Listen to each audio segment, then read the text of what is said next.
Hey everybody, this is a Hunter Mariner ceiling fan. This fan is gonna go in my dad's room, that's why we got it, but not until later in the summer. This fan is from 2014, I forgot the week. I cannot read that, but maybe you...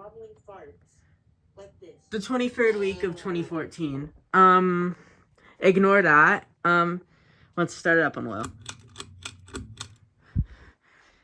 The original box is right here.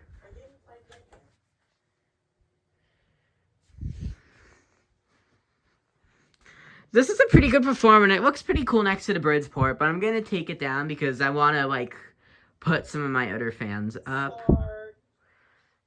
I want to put some of my other fans up, so that's why this is going down. Can you stop? So yeah, this is low. It blows a good breeze.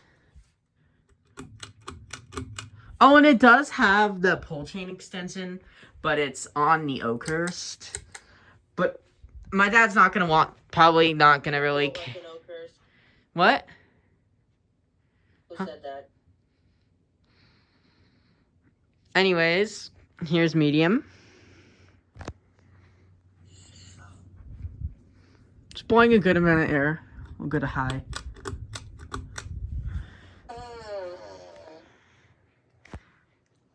Don't fart on my Mariner. Alan does cheeky wobbling farts. No. Here's high. It goes surprisingly fast. It is a 5 series one. I prefer the 2 series, the older ones, but this one's still pretty nice. Oh, sus. Nar. Alright, thank you for watching. Bye.